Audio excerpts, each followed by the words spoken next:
At Great Wolf Lodge, there's adventure for the whole family.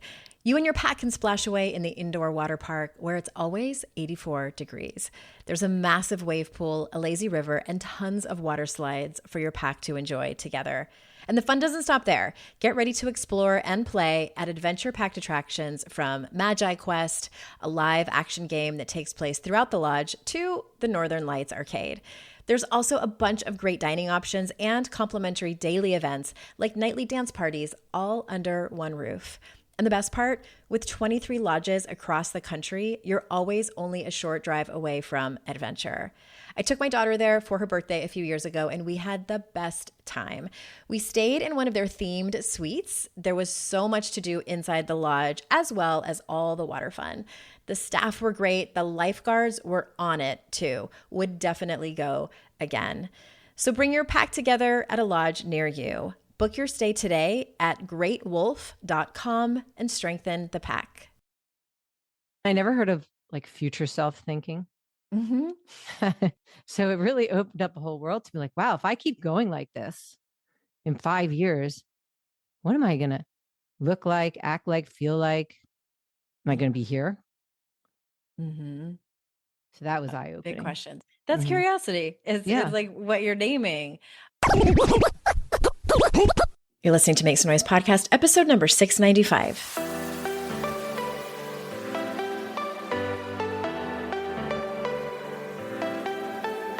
Welcome to Make Some Noise podcast, your guide for strategies, tools, and insight to empower yourself. I'm your host, Andrea Owen, global speaker, entrepreneur, life coach since 2007, and author of 3 books that have been translated into 18 languages and are available in 22 countries. Each week, I'll bring you a guest or a lesson that will help you maximize unshakable confidence, master resilience, and make some noise in your life. You ready? Let's go. Hi, everyone. Welcome to another episode of the podcast. I am so glad that you are here. Today, we have a little bit of a different show, just a little bit. Please keep listening. And it is a combination of things. Every once in a while, I get a client who loved working with me so much, if I can toot my own horn for a minute, but the coaching that we had together changed their life in such a way that they want to come on the show to talk about it. And I always hesitate to do those because I don't want it to be seen like this is one big infomercial.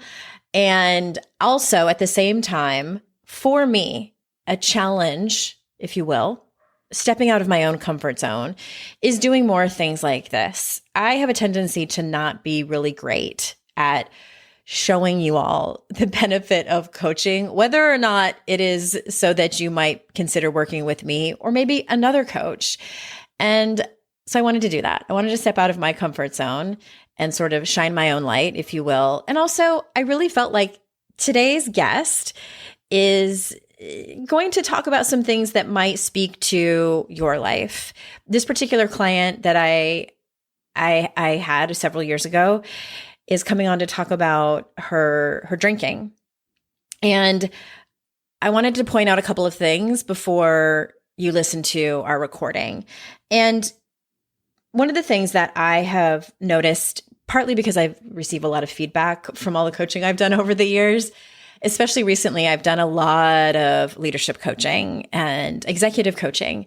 And so these are people who did not know me previously, like they didn't find my podcast, and it's a contract work through a larger company. So these people come in completely green to me. And the feedback that I get pretty regularly is they say, you help me think about my problems and my challenges differently so that I can solve them myself. And I actually got feedback from a new friend in that way. I left our conversation and I texted her and I said, sorry if I asked a million questions. I'm just genuinely a curious person. And she said, no, I didn't mind it. Actually, your questions got me to think about my life a little bit differently. And I love that. And so I was like, okay, I feel like this might be a superpower. And so as you're listening to this, I hope that that's sort of like what you notice is that I have an ability, and hopefully how I can help you, even just here on the podcast, is to think about your challenges differently. I am the queen of the reframe. is what Dr. Fox tells me. And so that is something that I think can be really helpful for you.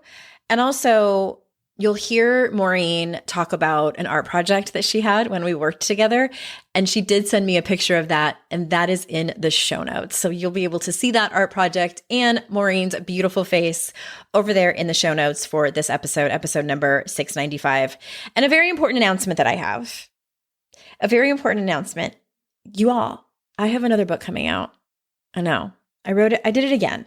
I wrote another book, and it comes out December 9th.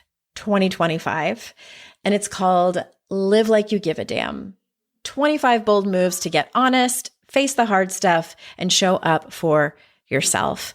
I cannot wait for this book to come out. I am obsessed with the cover. Sounds True is the publisher. I've worked with them in an audio program before called Getting Damn Good at Life that came out a couple of years ago.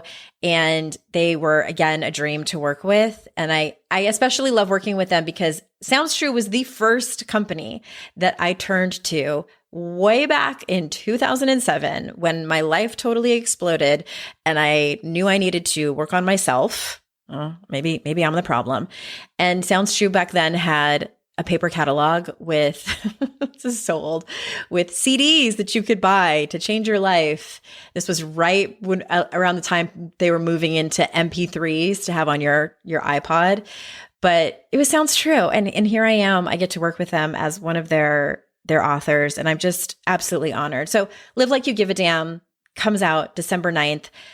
Very, very soon. I think next week, actually, late September, I'm going to be posting on Facebook and Instagram about the book. So please head over there. Please give it a like and a comment and celebrate with me. The book is not available for pre-orders quite yet. I'm not talking about that yet. So this is just an announcement of the book. I'm very excited, and I'm so honored that you get to come on this journey with me. All right. So this is the episode where I'm more or less interviewing our wonderful friend and my former client, Maureen. So without further ado, here is my conversation with Maureen. Maureen, welcome to the show. Hey, Andrea Owen. How are so you? Glad to have you. Good. I've been looking forward to this conversation because I think you actually volunteered to come on and talk a little bit about what coaching has brought you and the surprises of coaching that happened for you. Yeah. So thank you for that. I would love to start out, and I think what might be interesting for the listeners is what first brought you to coaching? Like, why did you wake up one day and say you know what? I think I need a coach and I want to work with Andrea Owen. And then what surprising thing happened before we even got started in our sessions? We start there. Yeah. I think it was 2000. I want to say 2014 or 18. I'm really bad with time. I think it was somewhere around 2017. In 2018, there you go, right in the middle. Together. Yeah. And I was in a job that was really not for me. We had purchased a franchise and I was acting as a landlord. I am used to being a personal trainer, a fitness instructor, a Pilates instructor, but we decided this would be a great sort of forward-thinking vehicle for our retirement. So I thought, sure, I can do this. Yeah, I can do that. I can manage people. And as it turned out, it was managing hairstylists who are creatives, and was renting to them. And it was very difficult to be a landlord. You need to have a thick spine. I thought we were all going to be friends and have a great time. Yeah. I was such a mark. And so you were realizing you kind of struggled with hard conversations, boundaries. Yeah. Hard conversations, boundaries, being called all kinds of names and things that when people wanted out of their contract and didn't understand the concept of a contract. And I just couldn't understand how they couldn't understand. Yes. And so it was just a totally different job for me that really was a very poor fit. And at the same time, literally both my parents were sick. My mom had dementia for years. And then my father unexpectedly had a stroke. Mm-hmm. And we thought he was going to live forever. So here we are, my siblings and I all taking turns. We all live in different cities, different states. We would take turns going back to Pennsylvania. So I was on this rotation of where I live in Maryland, drive to Tyson's Corner, Virginia. If anybody knows anything about the Beltway, that would stress you out in itself. Yes. And then drive to Pennsylvania and spend 10 days, taking care of my parents. And then we would switch off. and I'd go and do it again. So I'm in a job I hated. Both my parents are sick. My dad is dying, and I'm drinking. And my drinking has increased quite a bit. I was really using it as a coping mechanism, stress reliever, friend, comforter, everything. And I was binging. And I was very unhappy with myself because I'd always been this health and fitness professional. Okay, that's right. So it was like a little bit like a hypocrite, feeling like that. Yeah. Totally out of alignment with who I am inside, my internal values, my core values.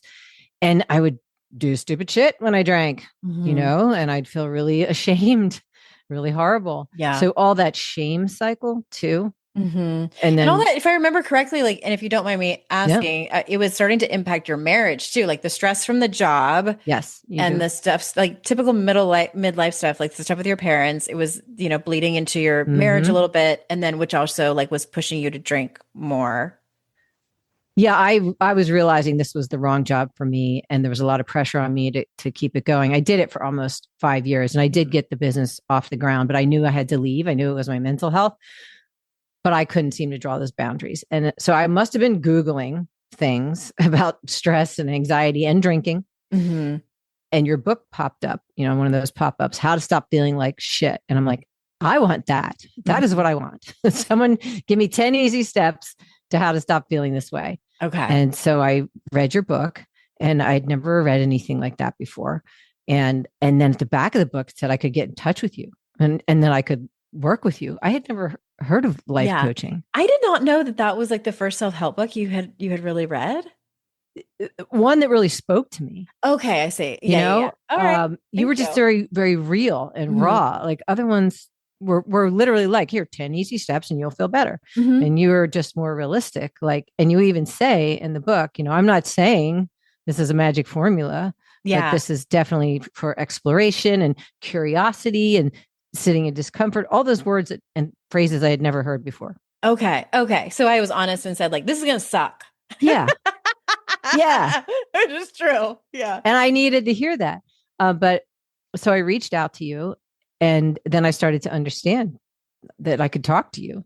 So you sent me a form, which now I understand is like standard in coaching, because now I do this myself. And I filled it out, and I wrote all about how all of my issues, all of my stress, anger, everything had to do with this being in the wrong job. The job. Yeah. And I was going to come to you to help me figure out how to get out of this job or adjust to it, and the stress that it was causing in my marriage.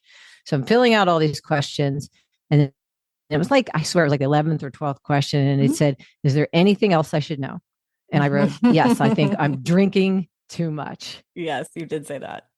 And it was like an afterthought too. Like, by the way. Yeah. Yes. It caught me off guard because like, had it started with a question about my drinking, I might've been in denial, but because it was down low on the questions and just sort of this like offhanded question. And I just said, yeah, I think I'm drinking too much. And so when I actually talked to you in the intake interview, we did talk about my business and parents and marriage and everything. But then you said, let's talk about this question. Yeah. Here. Tell me more about that. That's probably what I said. Yeah. Yeah. And the way you said it wasn't judgmental. It was just like, okay, well, let's talk about that. Yeah. I'm just curious. Yeah. Yeah. And that was the first time again, anybody had me like, oh, you mean you have a problem? Are you an alcoholic? Right? All that kind of judgment stuff that would make me clam up. No, not me.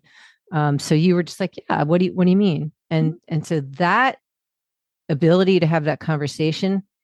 And then I started to realize how far reaching all the tentacles of my drinking were reaching the other parts of my life, and how really it wasn't the business. I did need to leave it, and you helped me do that. And we draw those boundaries, strategize. But you were the first person to get me thinking there's a connection between your depression, your anxiety, how you're handling things, and your drinking. Yeah, the symptom of drinking. Taking on a DIY job around the house is the ultimate summer project. But if your DIY home security system is a beware of dog sign, when your real pet is Princess the cat, that's safe-ish. To be actually safe, help protect your home with a DIY system from ADT. It's easy to install and gives you virtual assistance from ADT's technical support team. Best of all, you can tell everyone in the neighborhood you set it up yourself. Don't settle for safe-ish this summer. DIY with ADT instead. Visit ADT.com to learn more. Hi everyone, this is Jenny Moniz from We Didn't Turn Out Okay podcast. Did you know at Great Wolf Lodge there's adventure for the whole family? You and your pack can splash away in the indoor water park where it's always 84 degrees. There's a massive wave pool, a lazy river, and tons of water slides for your pack to enjoy together. And the fun doesn't stop there. Get ready to explore and play at adventure-packed attractions from Magi Quest, a live action game that takes place throughout the lodge to the Northern Lights Arcade. There's also a bunch of great dining options and complimentary daily events like nightly dance parties, all under one roof. And the best part, with 23 lodges across the country, you're always only a short drive away from adventure. As a parent who loves family adventures, I love when everything's in one place. It's why I can't wait to take my family to Great Wolf Lodge. So bring your pack together at a lodge near you, book your stay today at greatwolf.com, and strengthen the pack. This show is sponsored by MIDI Health. Let's be real. Midlife healthcare for women, historically trash. If you've been told like I have, it's just aging or you'll be fine when you're not sleeping, you're sweating through your sheets, or feeling like a stranger in your own body, you are very much not alone. Even today, 75% of women seeking menopause or perimenopause care are left untreated. That's not okay. But there's good news. It's time for MIDI. MIDI is a women's telehealth clinic founded by experts in midlife health, and they actually listen. You get one-on-one, face-to-face care tailored to your unique needs. And they're the only women's telehealth brand covered by major insurance, making expert care accessible and affordable. From hormone therapy to weight loss support and lifestyle coaching, MIDI has your back. Ready to feel your best and write your second act script? Visit joinmidi.com today to book your personalized, insurance-covered virtual visit. That's joinmidi.com. MIDI, the care women deserve.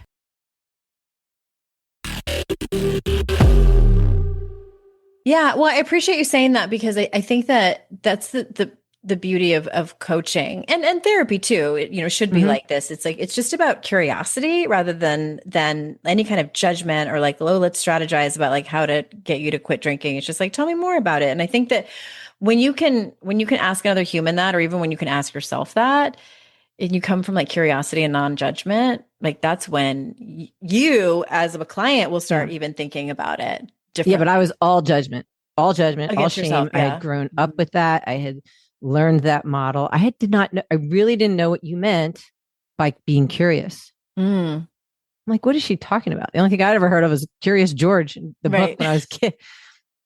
But then as we started to apply it, I'm like, oh, I have permission to ask myself, why are you drinking like this? What are you hoping to get out of this? And are you getting that? That was I think about it and I'm always so grateful when I think of you, your approach, how you allowed me, showed me, show myself compassion, but you gave me compassion. And from there, I was hooked on coaching, and I signed up with another workshop with you, your Daring Way. Yes. Which workshop. You were showing me that before we started recording. And I was like, wait, put it down. Cause I wanted you to talk about it when we record. And so I don't offer these, like I very rarely offer these workshops anymore, but you kept it was an art project that I assigned all of you in the group. Cause you did it in the group, right? You didn't do it one-on-one. There was like that's right. 10 you did of it us. in a retreat format. And so what is your biggest takeaway from that art project that you still have right in front of you? I know that people can't see it, but it's, why don't you describe it, like what it looks like? Well, as I look at it, there's a paper heart I made, and it says armor of control. And the main pillars of that are perfectionism, catastrophizing, hiding out, disappearing, drinking, oversleeping, people pleasing, numbing. I list all the ways I numb. But the cool thing was, and I hadn't looked at this in a long time, as I lift up the heart, the person underneath is worthy, kick-ass, self-compassion, good, courage, emotional, strong woman, show them what's underneath, core values, true beauty, gut level smarts, put your intuition to work, mindful, like words that I had never used about myself. So that workshop and this is so important to keep this. And over here's all the lies, and here's all the truth. This is just, I wish people could see it because it was an incredible project. Yeah. And it really helped me. I would love for you to take a picture of it, or even like better yet, a picture of you with it. And I'll put it in the show notes for people to see. Cause it really is, it's a beautiful project. And I think anytime we can make art from our pain and from our growth can be incredibly, incredibly helpful. And it sounds like that's absolutely what you did. Mm-hmm. Yeah. I'm curious, like, can you say a little bit more about why do you think that you drank? And I know that like as someone especially someone who identifies as like an alcoholic, that's such a big question. And maybe if I asked it this way, maybe what was the problem that you were trying to solve from drinking? Several. So it was modeled for me. My mother drank to ease her pain, and it got out of control for her too. And she was very depressed, very sad. So I witnessed that. There were many times when I had to pick her up off the bathroom floor and she'd be so depressed she'd want to die. And I'd think, I'm never going to be like that. And also as I started to encounter adult pain, like never being able to have children, that was a big hole for me, a big gap. I didn't know who I was as a woman. Literally everyone around me is having kids. There was no support back then. There were no groups. I didn't have a term for what I was. Now I can identify with being childless, not by choice, but I didn't even know what to call myself. Right. And really none of my friends knew how to react to me either. And so I wanted to look like I had it all together and I was fine because that's what we do. And so I became this party girl. Yeah. And I really leaned into that persona, and hey, if you can get a babysitter on the weekends, you come out with me because I'm having a great time over here drinking my face off. But really, I was in a lot of pain. And typically, if we go out with a lot of friends and all the women are together, what are they talking about often? Kids. All their kids. Every stage of their kids, school, camp, birthdays, whatever. And it could be the whole dinner conversation. Oof. So I try to hang in there for the first 10 minutes. Then I'd be like, second martini, please. And I was numbing myself because I felt so outside of everybody. I didn't fit in. I didn't know what to say. I didn't know where to get help. So I turned to drinking. It was all subconscious though. Yeah. Because on the outside, on paper, I'm this fitness person. I'm working out. I'm running this business. I look like I'm successful. And yeah, Maureen likes to party. That's what people would say. But they didn't see what happened on Monday. Right. After a full weekend of binging, I'd be so depressed and so anxious and feel so bad about myself and hate myself, literally. Because like I said, I would do stuff, say stuff, act out of character. I was mortified.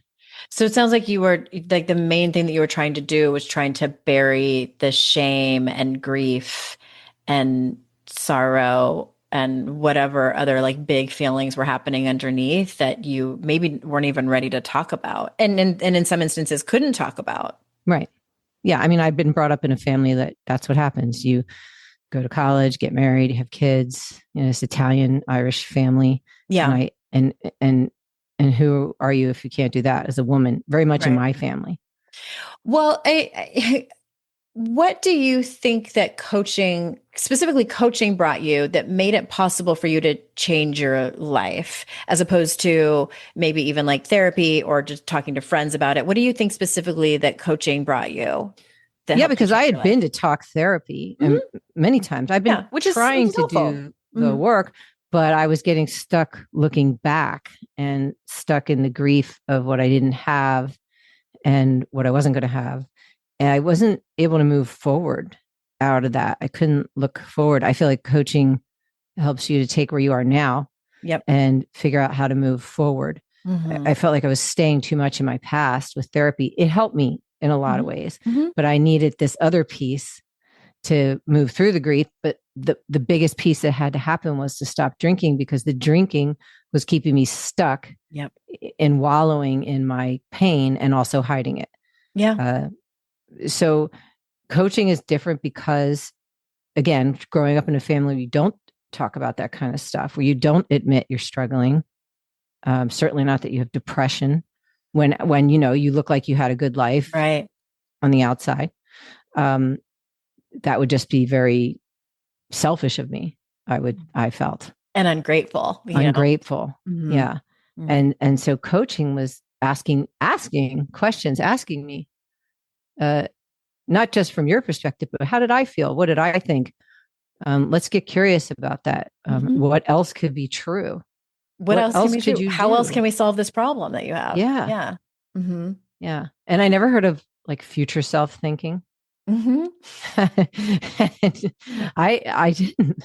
So it really opened up a whole world to me, like, wow, if I keep going like this in 5 years, what am I going to look like, act like, feel like?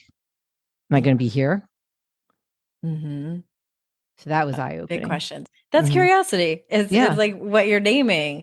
Yeah. I love that. I don't know if I've ever even asked a former client or even current client like that question that I just asked you. Like, what was it exactly that coaching brought you? And I just want to like interject a little bit just to underscore something that you said is that this is why a lot of coaches say we appreciate and love if you've been to therapy, if you've been to a lot of therapy, because that means that you probably have at least looked at all the feelings that are keeping you stuck. Yes. And if I'm working with a client who either hasn't been to therapy or they've been to therapy and they never did the work of therapy, I will either refer them out and or say, I am happy to do this work for you, but we're going to be stalled if you aren't prepared to move through and process, the big emotions that you're kind of stuck in. So therapy matters. And then exactly right, exactly what you said is like coaching takes you from where you are now and it's forward thinking. Like and I think that it's a big benefit. And I can, if I may toot my own horn, if you can work with a coach who's also very compassionate and empathetic, because I wasn't that way when I first started out as a coach, by the way, everyone. Like I was like, if big feelings came up with a client, I was like, all right, I see those and we're going to move right around them. Let's strategize. And so I had to do my own work. Yeah, me too. You with that. But yeah, I will always hold space for someone and be a compassionate witness. I think it's necessary in order to encourage people to make that leap to go to where that they want to go. You did all that. And yet you also challenged me to like, okay, we have to look at this drinking, and so compassion, and yet at the same time, almost also challenging me in a compassionate way to not run away from it, to not ignore it, the elephant in the room, as I call it. But the important thing is how you look at it, not with judgment, not with beating yourself up in shame, which is the only tool I'd really learned and watched my mother do. Yeah. But instead, understanding how I got here, understanding there are options, understanding I don't have to label it. What works for me is what works for me. Yeah. Yeah. And now I want to say it wasn't instant. Like I didn't just stop drinking then. I had to go. I don't even know if you stopped drinking when we were still working together. I was trying these like 30-day breaks. So I was already on that journey of taking breaks, but I would always go back to it. Okay. But you'd certainly planted those seeds. But what you did help me in that moment with is realizing I was really in the wrong job, drawing boundaries, talking to my husband, saying, I need to leave this job and we can keep the business if you want, but I can't do it anymore. And it was amazing to do that. And after I was able to let that go, I was able to start looking at my drinking. Yeah. I want to say one more quick thing about our work together, because I've mentioned this story before on the podcast, because you were the client that, and if you don't want me to say this, I can take. No, I know what you're going to say. Fine. You know what I'm going to say, right?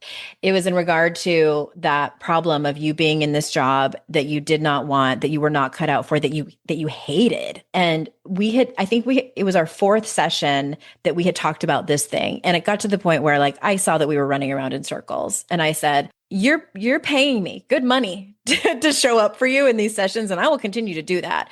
But we have run around in circles. I'm tired of hearing about this. Yeah. I'm sure you are tired of hearing yourself talk about it. This is keeping you stuck.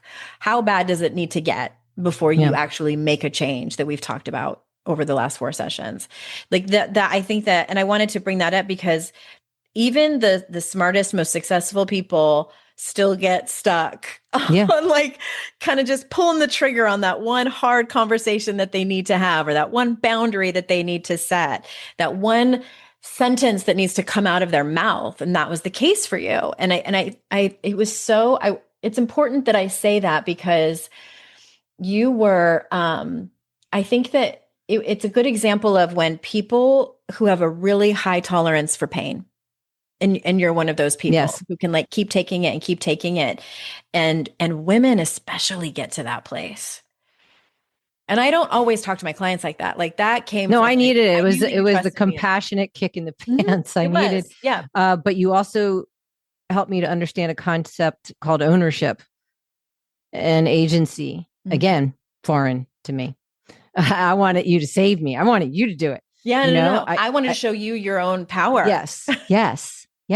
And you did. And when I did it, I can just see myself right now exactly where I had that conversation with my husband that like, I can't do this anymore. It's killing me. It's killing us. This is no good for us. I have to step back. And we still have that business. We hired a manager. I didn't know that. Yeah. Oh my God. I love that.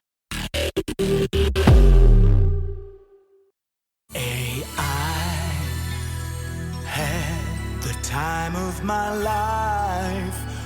I never felt this way before. From building timelines to assigning the right people and even spotting risks across dozens of projects, Monday Sidekick knows your business, thinks ahead, and takes action. One click on the star and consider it done. And I owe it all to you. Try Monday Sidekick. AI you'll love to use on Monday.com. DSW, Designer Shoe Warehouse, is the one-stop shop for all your footwear needs. With sneakers, boots, and everything in between, for every style, mood, and occasion, you'll definitely find shoes that get you at prices that get your budget. DSW has what you need, but more importantly, they have what you didn't even know you wanted. You never know what you'll find at DSW.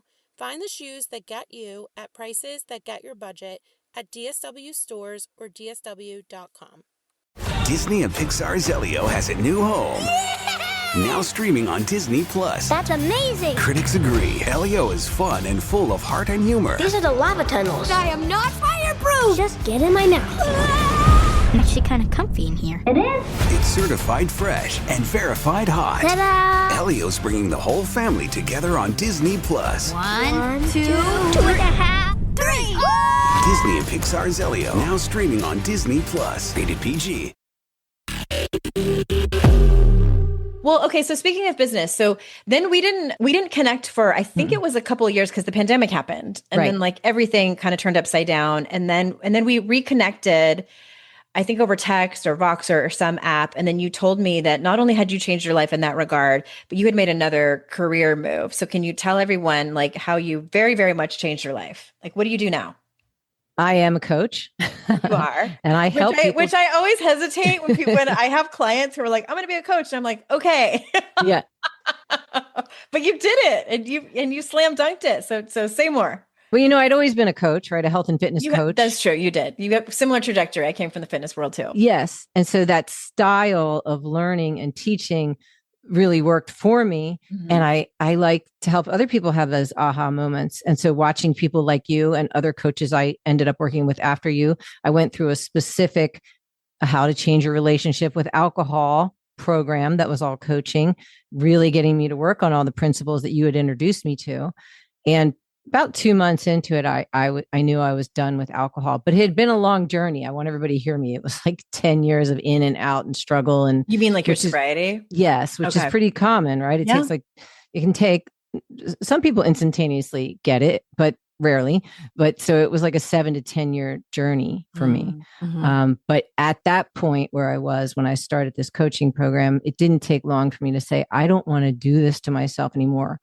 And then I took it 10 steps further. I want to help other people learn how to change their relationship with alcohol. So I got certified as an alcohol freedom coach. And I really do it's challenging. It's very challenging, Yeah. but You mean entrepreneurship in that way? entrepreneurship, yes, Mhm. is very challenging. I'm also working with people who are drinking is Yeah. challenging, but I Oh, I understand see. it. I understand the journey. I may just be a person who's planting seeds somewhere along their way. Maybe they're on that 7 to 10 year journey and they're just in the first year of starting to question their drinking. Mhm. So I might just plant some seeds. And that's something I've had to learn as I have, learned how to be a coach, is that you may not be the person that helps them completely change, but you're a part of it. You're a part of the process. Yeah. Yeah. Yeah. You're not the whole process, but you're part of the process. And it's sort of like when people, I always say, like, people tend to have like a board of directors throughout their life, and like you're on I remember the board. that. Yeah.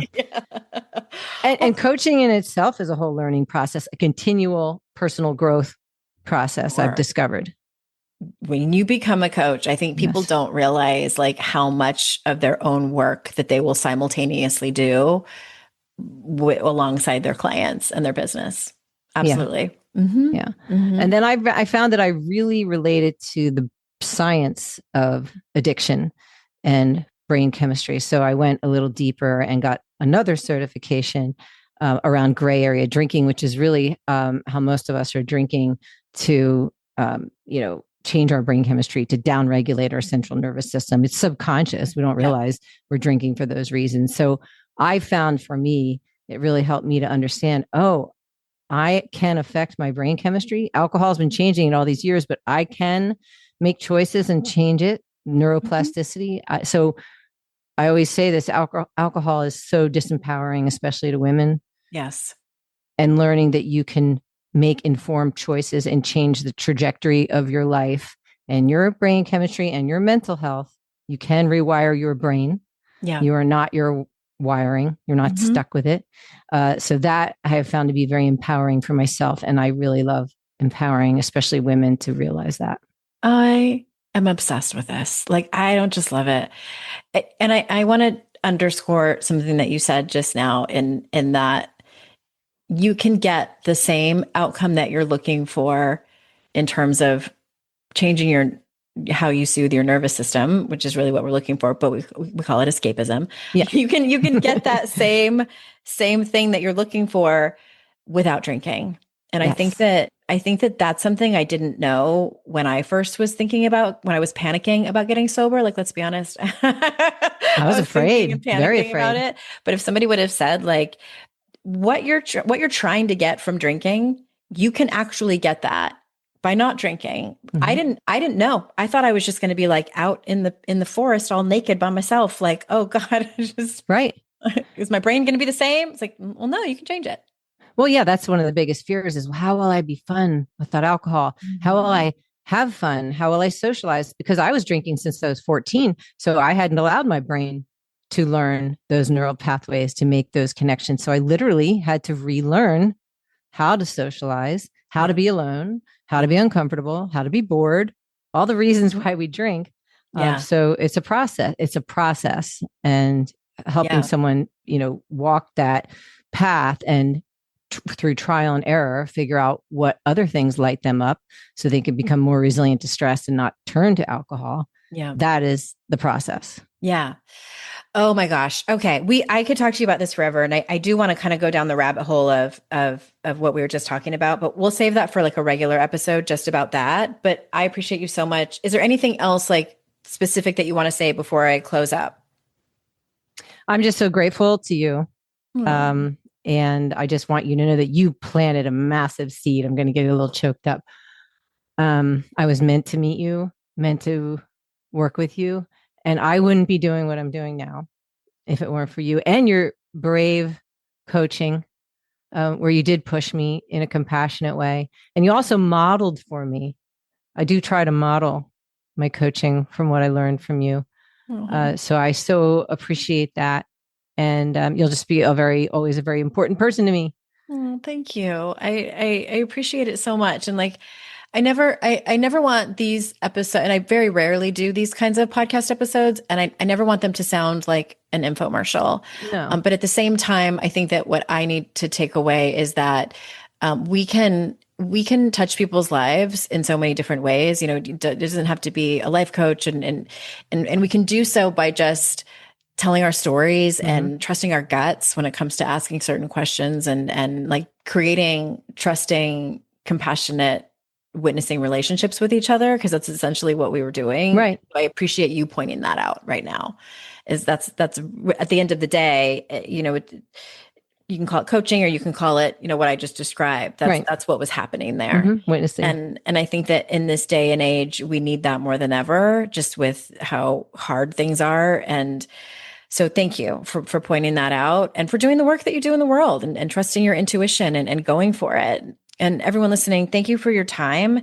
And if you would like to work with me or Maureen, those links are going to be in the show notes. I'll link out to your website, and so people can get to know if they specifically want to work with someone on that.